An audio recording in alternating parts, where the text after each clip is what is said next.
आज हम हिंदी व्याकरण के अंतर्गत वर्ण एवं वर्णमाला के बारे में अध्ययन करेंगे। वर्ण एवं वर्णमाला।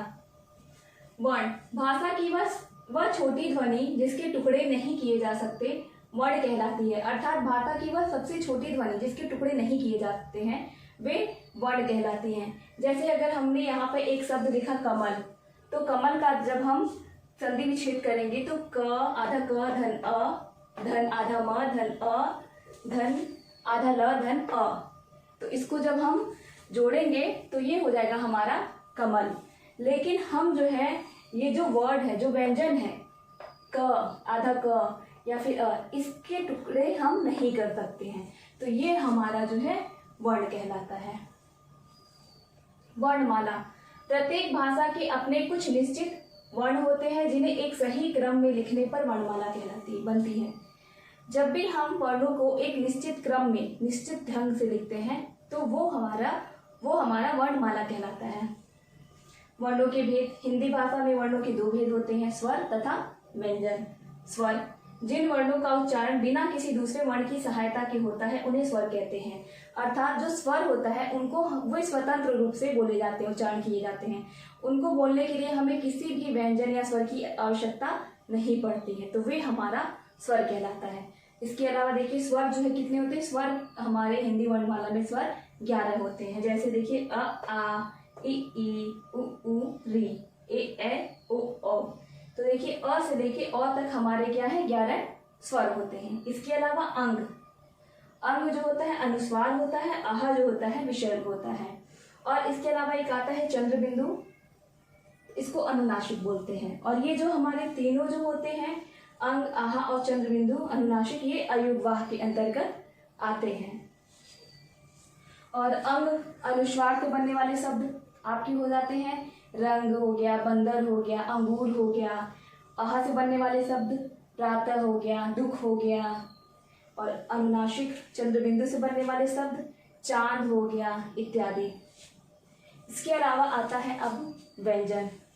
जिन वर्णों का उच्चारण स्वरों की सहायता के किया जाता है तथा वायु मुख से रुककर बाहर निकलती है व्यंजन कहलाती है। अर्थात जो व्यंजन होता है इनको बोलने के लिए हमें स्वरों की सहायता लेनी पड़ती है। बिना स्वरों की सहायता के हम किसी भी व्यंजन का उच्चारण नहीं कर सकते हैं, तो इन्हें व्यंजन कहते हैं। जैसे अगर हम क भी बोल रहे हैं तो उसको भी बोलने के लिए हमें अ स्वर की सहायता लेनी पड़ रही है। तो जो व्यंजन होते हैं इनको बोलने के लिए हमें स्वरों की सहायता लेनी पड़ती है और इनका उच्चारण स्वतंत्र रूप से नहीं होता है, तो ये हमारा व्यंजन कहलाता है। व्यंजन जो है हमारे हिंदी वर्णमाला में कुल 33 होते हैं। जैसे देखिए क ख ग घ अंगा, च छ ज झ इया, ट ठ ड ढ अण, त थ द ध न, प फ ब भ म, य र ल व, श श स ह।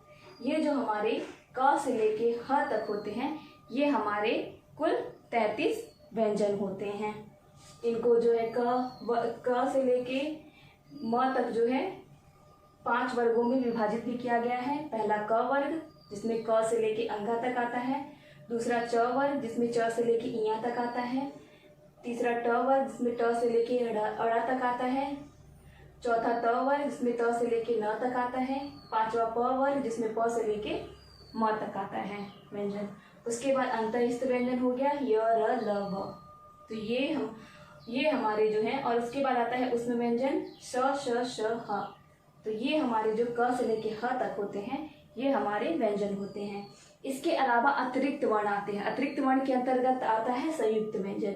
जो दो व्यंजनों के मेल से बने होते हैं वे संयुक्त व्यंजन कहलाते हैं। जैसे आपका छ, छतरी वाला छ जो आपका मिल के बना है आधा क धन श से। उसके बाद त्र, त्रिशूल वाला त्र जो आपका आधा त धन र से मिलकर बना है। उसके बाद ज्ञानी वाला ज्ञ जो आपका ज धन इया से मिलकर बना है। उसके बाद श्रवण वाला श्र जो कि श धन आधा श धन र से मिलकर बना है।